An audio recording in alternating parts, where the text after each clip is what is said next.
Noisy Pixel. What's up, nerds, and welcome to episode 19B of the Noisy Pixel podcasts. I'm your host, Azara Lopez, and with me today, Ian Goudlock. Hello. Now, I know for people listening, this won't really resonate, but you got something going on in the back there. I have finally moved, and if people have been paying attention to the what's going on, Mark had to do the news because I'm still setting up here. As you see, the room is actually pretty empty at this point. We're waiting on the electricians to come through and add in some new circuits, a new panel. The stuff that I work with will totally destroy this house.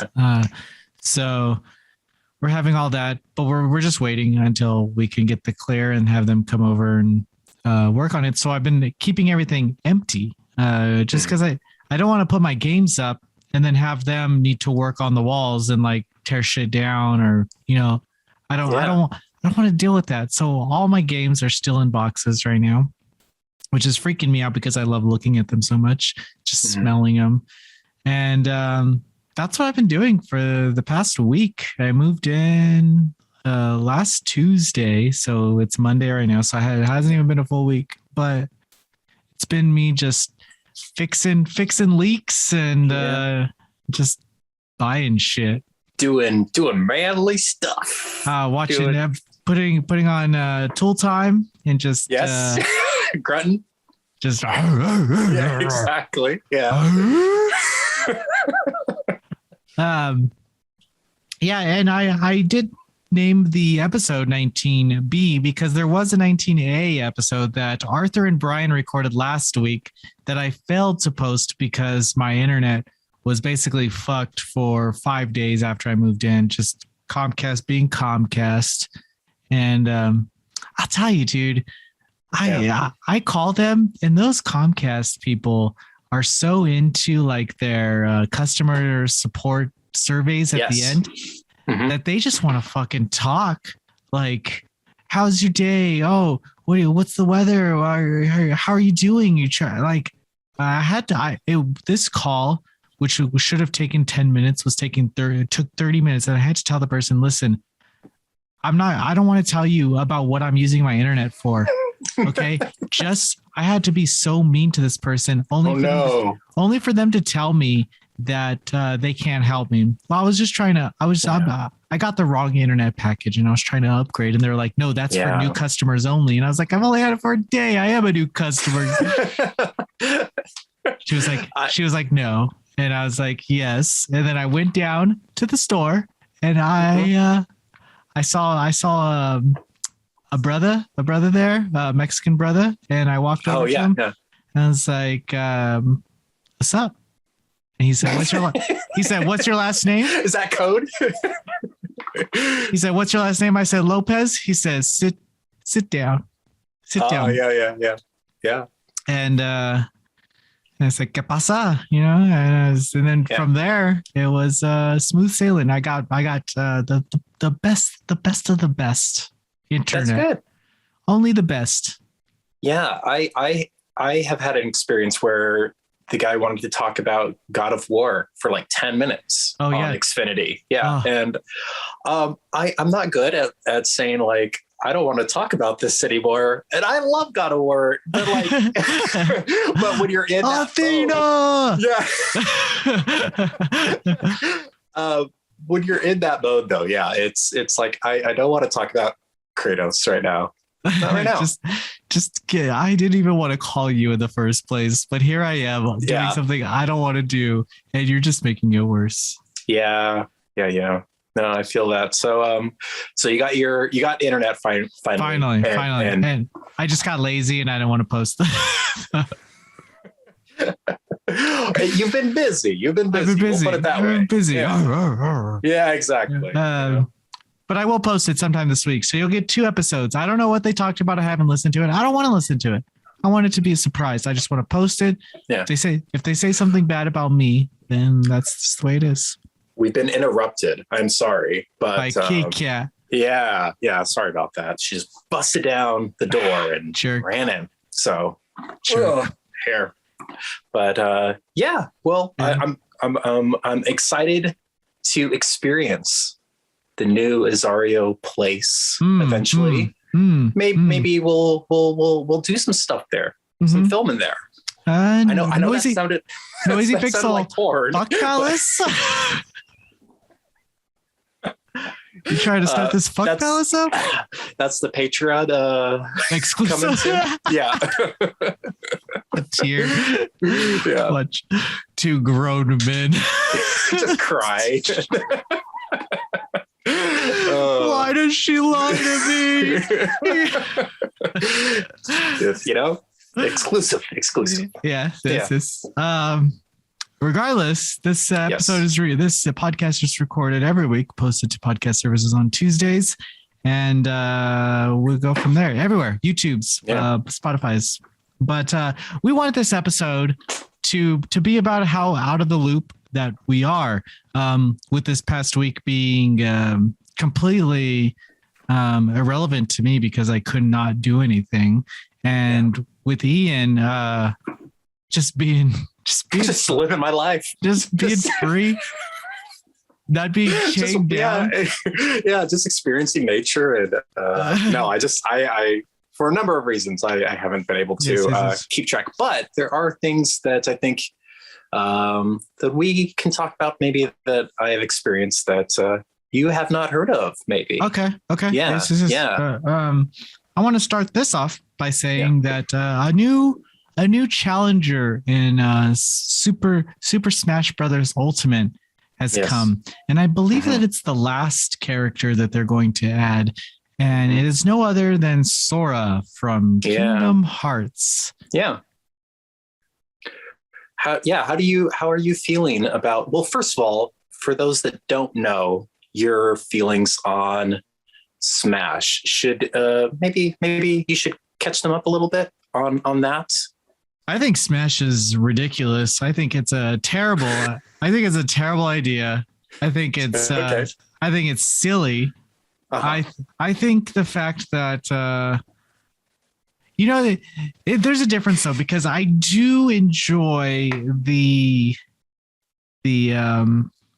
arena element of it when you watch people play on like in a huge setting and the crowds go wild. I like that energy. Okay. But it's when you go over to a friend's house and all your friends are there and you just want to hang out and talk and maybe play something, and they put on Smash Brothers. Yes. And after the first round, I just tell them I'm not having fun. So I'm wondering, is it more the company than the game itself? No, or is it because it happens. It happens everywhere I go. Oh, okay, it's like a reoccurring. It's the same situation. Okay. It's a fucking nightmare. It's a fucking nightmare. When I walk in and I see those GameCube controllers hooked up to the Switch or whatever, it's just I know. That's how you know that sure sign they're about to ask. You know what's going to happen. Yeah, you know what's about to come. So. And I just grab a bottle of the hardest liquor. Yeah. And I get ready. I prepare myself for the evening. Yeah. I think I'm like that though. I think I really ruin people's fun. Like I remember walking with Mark and Victor when they were they were visiting San Francisco and we're filming stuff for our first anniversary. Yeah. And they wanted to smoke weed. And I was like, we have to walk a mile to this weed place. And the whole time I was just like, this is stupid. I fucking hate this. And they were having a great time. I mean, it was their first time in San Francisco. And you were just being Eeyore, huh? I was just being that guy. Yeah. Just being that guy. Then I should probably stop it. But when I see Smash, I think it's dumb. I think it's dumb. Yeah. Yeah. And I always pick Yoshi. You're a Yoshi guy. This is right. Now, are you Yoshi guy in Mario Kart? Are you just like a across the board Yoshi guy? Is this your go-to? Mario Kart's dry bones if I have the opportunity. Oh, okay. But Yoshi, I love Yoshi. Yoshi's a good one. Good sound effects to accompany. your defeats. Yes. Do you like Smash? Are you a Smash guy? I'm not. Okay, so I enjoy it to a certain degree, but anytime I've played it with, and I've talked about this in a previous podcast, but anytime I play it, it's usually with hardcore people that do have the GameCube controllers, and no judgment to people that play that way, but it does kind of sometimes come with a really intense attitude about Smash, and I've been friends with some competitors, like actually like national shit competition. And of course they don't want to play with any items. They have very specific stages they want to pick. And I feel like anytime I play with other people, I'm missing out on half of what I find at least fun about the game, which is all the references, all the little items. And I don't care about fairness. I just want a chaotic thing that, you want to have fun. They'll put you on the stage with just one platform, and then for two platforms, and they'll be like, okay, let's play. Yeah, I guess the Final Destination or stage is like sometimes all I would see for like 2 hours at a party, and I would be like, this is not fun after a while. And it's like not cool. It's like not cool to put on items too, because if you do, like there's just like groans. Yeah. And it's just like, dude, it's like getting mad at fun. And I don't want a gatekeeper for Smash. Like this, if in a game that has Kirby, I'm sorry, it should not have gatekeepers. I don't know why. It's that's just the telltale. Chill out, right? Yeah. I don't know. It's fucking Kirby. Yeah. So basically, I guess all we could say is that Sora's in Smash. Yeah. And I don't care. We do have people on staff that do really care, though. So just for Sora representation. Yeah. us over 30-year-olds. Yeah. Clearly don't know what's cool. Yeah. But I love that first game, man, though. I do. But I love the commercials. Yeah. Just have the mascots dressed up and hitting each other. I love that commercial. Yes. And it was a good trailer, right? I mean, I just want what's his name? That poor man that they just forced into the basement. Sakurai. Yeah. I want him to retire and see his family again and go on vacation. Not force him to research Minecraft. Yeah. That poor man. I remember last time he was like, Smash 4, I'm done. And then nope, just drag him back in. Yeah. They Kojima'd him. Kojima'd him. Yeah. Well, once you see that $sign, everything changes. Yeah. I just hope he can retire and be happy. That's what I wish for him. Or make a new Kid Icarus. One or the other. Yes, I'd be down for that. Mm-hmm. Oh, on Switch? Yeah. Mm-hmm. Yeah. Make it happen. So moving on with things that we're totally out of touch with. There's this thing going around, and I've seen pictures of it. It's called Squid Game. Yes. It's a thing. I don't know what it is. Okay, it's on Netflix. Right? Yes. I don't know. I hear everyone talking about it. I see pictures. I know it's a TV show. It's Korean, right? It's Korean. Yes. Yes. I don't. But I think what I want is, because neither of us really know what it is. Yes. I'm gonna ask you to pitch what you think it is. Me. And then I'm gonna pitch what I think it is. Okay. And then the people in the comments will correct us. Okay.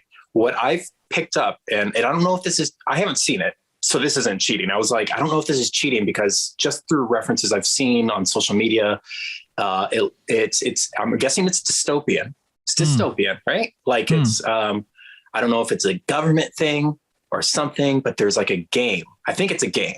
It's probably the Squid Game. One could assume. And I know there is a red light, green light element, I think. Oh, you already know more than I do. Okay. And I know there is a big doll thing. A big doll thing. And it has a head. and it has a head, and I've seen the head turn, and I think if you mess up on the game, you get killed. Okay.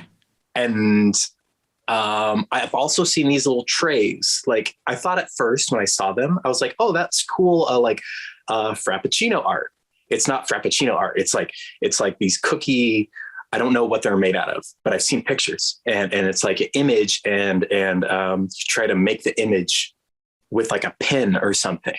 And I think there's repercussions if you mess up the image, if you crack the image. This is all I know about the show. What do you get if you win?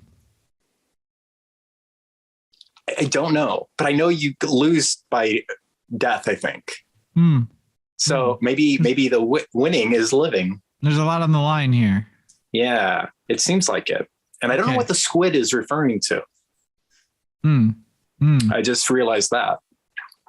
So my interpretation of the probably 5 images that I've seen of this, I'm thinking battle royale, school kind of setting. The people are hungry. They're hungry. Oh, okay. But the world at this time, post-apocalyptic, there's only squids available to eat. That's all they have. Like Splatoon. Yeah, like Splatoon. Yeah. Just like Splatoon. And the people they need food, like Mad Max. And so in order to get that food, they have to compete in, as you said, a drawing game. And much like Danganronpa, you have this doll character who kind of tells them what to do. And if they win, they get a squid for their family to eat. Oh, hence the Squid Game. Yes. And if they lose, they die. But then their child or their significant other can then take their place to then help out the rest of the family. And they just keep going. The Squid Game never ends. You know, speaking of another dystopian thing, I think The Hunger Games would have been a more appropriate title for this, but that was taken, wasn't it? Yes. And didn't end on a good. I never liked the 3rd book, so yeah. Hopefully, Squid Game can make up for it. Battle Royale meets Hunger Games. Squid Game.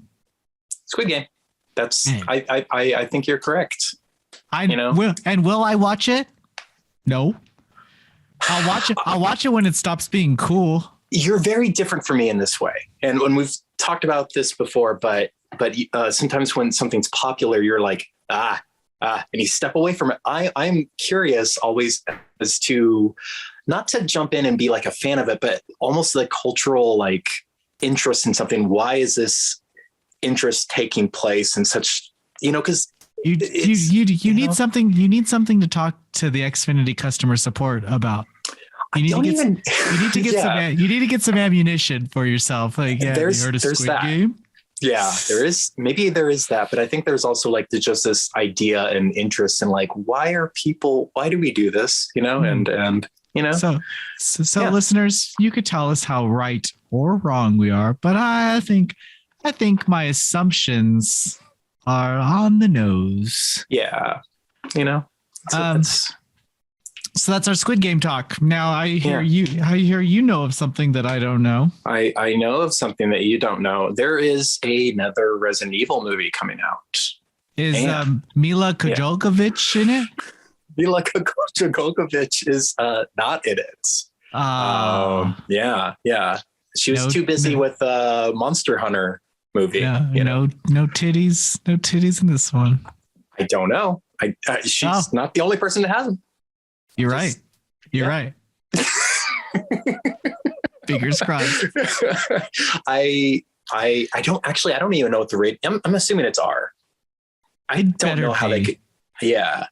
But it started getting other ratings just because they wanted more people to watch it at some point. I'm not sure. I'll have to check on that. but I remember the first one just being like, we're rated R. And then after that, it was never that gory again.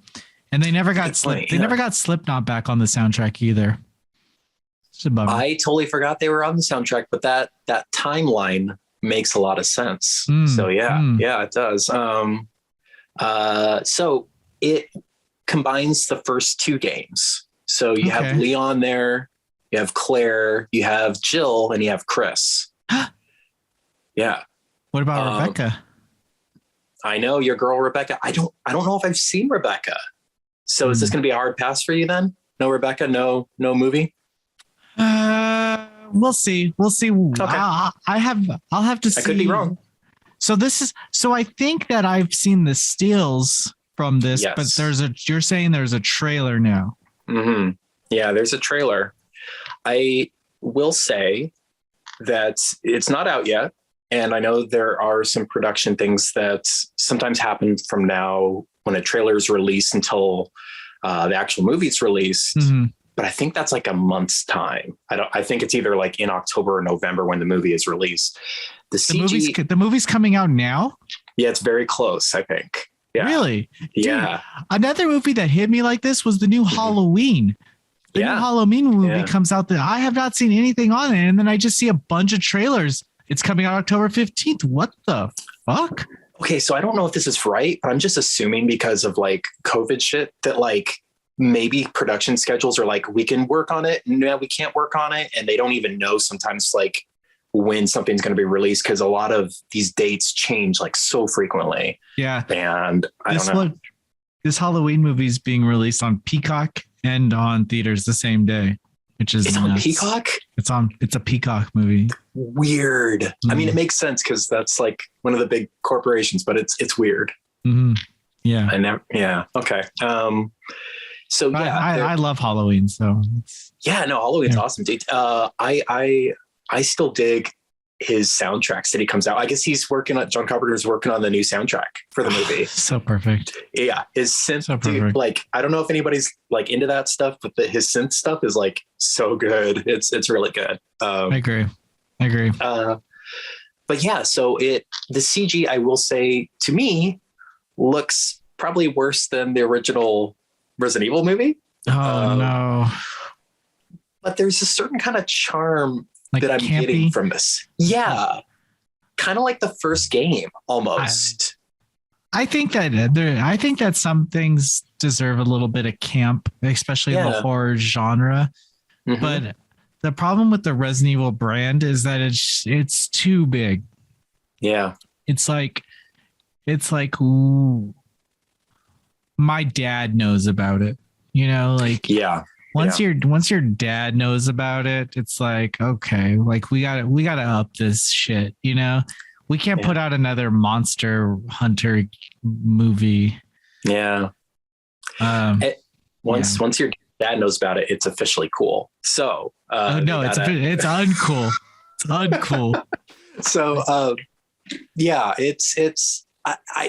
I have very low expectations. And I'm hoping because of that, maybe I'll enjoy it. I don't know. But for sure. I feel like I'll enjoy it because I just love that story and those characters and just seeing them realized in any kind of manner on any kind of screen. Yeah. I'm just all about it. The horror genre in general is just really easy for me to get behind. And they don't even have to try, it has to try very little to be something that I'm into. I think if you're into horror movies, it's one of those genres that, and maybe, I don't know if other people feel about this with other genres, but even a bad like horror movie can still be pretty entertaining compared to like some other movies, even if it's not good, those B movies are my jam. I love them. Yeah. So I love them. If it kind of does have a vibe of the original Resident Evil, like camp, I'm cool with that. And the bad CG doesn't really deter me. As long as it's like consistent tone. Mm-hmm. If they were going for more of like that Resident Evil 7, I think that would hit different. I just hope he says Jill Sandwich. That's all I ask for. That and Rebecca, right? So yeah, Jill Sandwich, Rebecca, and what happened in 2? Anything cool happened in 2? What's her name? That girl in the red dress. What's her name? are you thinking? Are you thinking Claire? Or are you thinking Ada? Ada Wong. Yeah. Ada Wong. Throw her in there. Okay. Just throw everybody in. Yeah. And, they got to have Wesker. They got to. They do have Wesker. Okay. I do like Wesker. This is the guy in Resident Evil Code Veronica X with the weird twin boy, the white guy, who, he's like he has the dual gold pistols. Yeah. Throw him in there. Put him on the pizza. I'm wondering how blending 1 and 2, how that's going to work story wise. Because I remember was it 0, right? Where it's Rebecca. 0 happens before 1. I think that would have been a better inclusion to have 0 and 1 personally, and then do 2 as a sequel. You're going to make a sequel. You know what I mean? You already made like 1,000 Resident Evil thing sequels. About 1 and 2, you're right. They could put them together, though. It might just be the easier way, because with Resident Evil 0, no one talks about Rebecca anymore. Who's that guy? So sad. Who's that guy? Who's that guy that's also in there? Like Chad or Carlos? Yeah. Right, yeah. Carlos. I think. Chad. No, that Carlos is in Resident Evil 3. Oh man, I'm getting them all mixed up now. Yeah. No, it's probably like Chad or Stan or something stupid. He has like a fucking tribal tattoo on his arm. He's definitely. Oh yeah, Chad. yeah. He's a Chad. I thought that was Carlos. Okay. All right. Carlos is the Mexican guy from Resident Evil 3. Yeah. Okay. All right. I'll take your word for it, dude. I'm getting all my characters mixed up now. Carlos. Did that strike a memory? Yes, it did. Yeah. Okay. Yeah. All right. Thank you. I'm coming back. It's I'll still be down, but I guess my question to you, and I'm kind of contemplating this myself, is I think maybe shows, they've kind of broken the video game curse, right? I think like one that I can think of is Castlevania was a pretty good show. I'm not sure if you saw that. Yeah. And I'm trying to think of some others, and there haven't been like horrible video game movies. I mean, there have been horrible video game movies, but not all have been horrible. It'd be nice to be one that is like critically, like people are like, this is good, they've tried to mark it off. It's just so hard now. Yeah. To make it, I mean, they even tried to reboot Lost in Space, and it kind of went down by the wayside. Oh my God, I forgot about that. I think technically COVID kind of fucked up a lot of production schedules, like you said. Yeah. Mm-hmm. So we'll see what happens in the future, and if any of these shows kind of come back. But a Resident Evil TV show wouldn't be that bad, because then you could just focus solely on these people surviving in the zombie apocalypse. Would it turn into something like The Walking Dead? Probably, but the idea of The Walking Dead was it happened, and then you kind of figure out why. But that's never the mission. Resident Evil is, you are trying. The government is still standing, and you are still trying to figure out the why. Even when hell's breaking loose, and I kind of like that a little more, because there is someone to turn to, and it's more self-contained. But to talk about survivors surviving in something like that for a period of time might be cool. Might be a lot like 28 Days Later, actually, and I really like 28 Days Later. So it's a good one. It is a good one. I think as a series, there's plenty of stuff to work with. Just like Walking Dead had the comic before it. I mean, you have so many games and that you could stretch out the main premise of and make a series of. I'd be down to watch it. And I think I have nothing to do. Yeah, I think you have a budget. I mean, if you don't need a crazy budget for that, right? Unless you have like the more monstery stuff. But I mean, people would be happy with zombies. Have a monster every like season finale. Yeah, introduce like crazy cool characters like Hank. and that one guy. Chad. That one guy from fucking Resident Evil Survivor, or whatever the fuck his name is. Oh my god, yeah. What is that? The point? Is that the on rail one? Is that Survivor? Yeah. Like Kyle or something. I don't fucking know. Yeah, Kyle. They seem to get a little lazy with the names, or maybe I'm just lazy with them. Making them up. Yeah. Not everybody can be a Rebecca. Not everybody can be a Jill. No. Or Barry. Hey, Barry's a good name. Barry's a great name. Yeah. Well, yeah, I think that's our show. We'll get back into the video game industry this week. We have a lot of good reviews coming up, and we're doing stuff. Yeah, we'll be hip again. Yeah, we'll be cool. We're cool guys. We're cool guys. I'll put up some of those fucking those LED lights that all those fucking cool kids. It just reminds me so much of like a sex room, like with the lights. Like I don't really need that mood. I just need it to be fucking dark, and I need, I don't know, a piece of pizza or something. Nice Coke Zero. That's a good night. That's your. Oh, okay. You don't need mood lighting for I don't intimate time with that. People love to like get all this RGB shit. I have to admit, I like the RGB.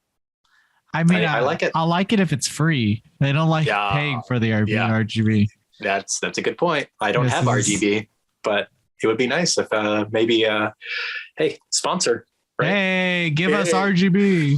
Ian needs RGB on his books.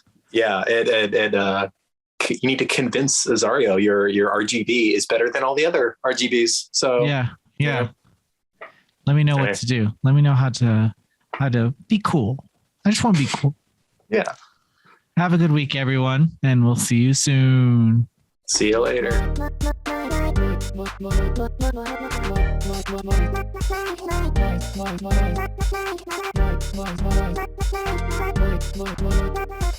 Noisy Pixel.